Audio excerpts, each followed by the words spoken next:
Welcome back to Bona's Kitchen. Are you ready for today's episode? Today, I'm going to share a very easy pasta recipe, the Filipino-style creamy carbonara. Let's get cooking!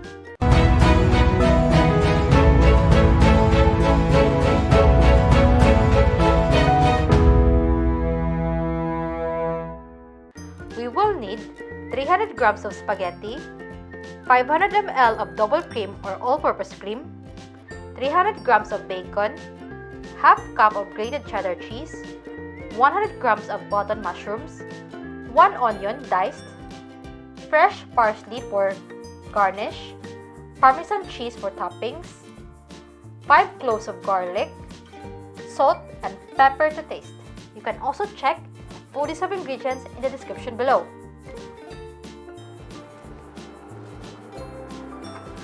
Cook the spaghetti according to the packet instruction.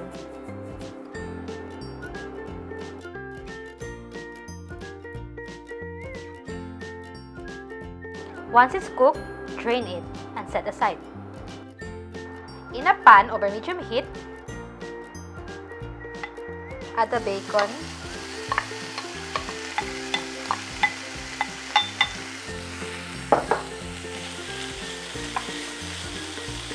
cook it until fat comes out and the bacon becomes crispy.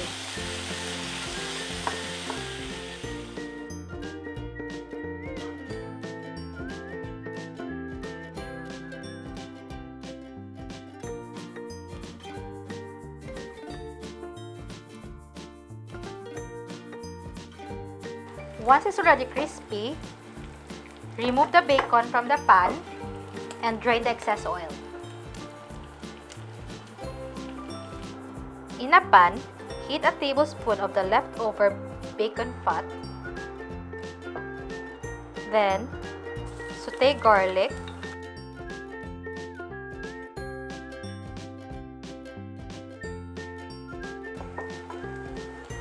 and the onion.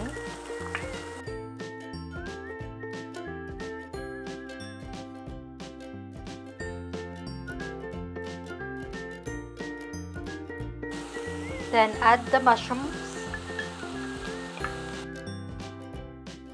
and cook it until it becomes soft.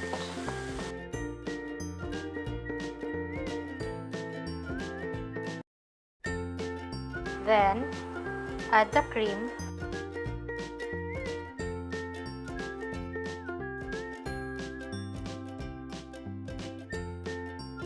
and add the cheddar cheese. Stir it and cook it about 3 minutes.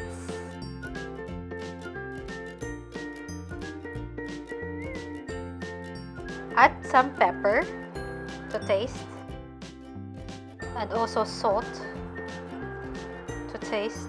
Mix them together. Then stir in the bacon.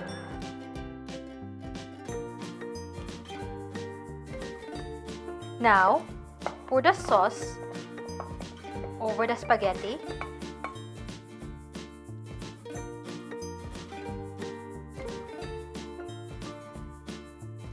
Toss them together until they are well combined. If your pan is bigger, you can do the tossing in the pan directly, but because my pan is small, I'm gonna toss it in here. Top the carbonara with extra bacon for garnish.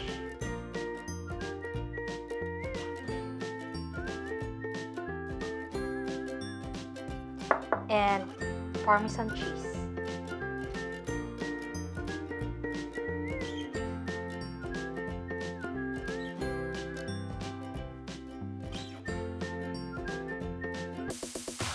And here's our finished product.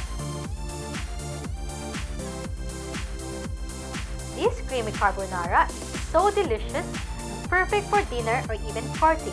I hope you're going to try this recipe. If you like this recipe, don't forget to give me a thumbs up. And if you're new to the channel, smash the subscribe button. Thank you for watching and see you in the next video. Bye!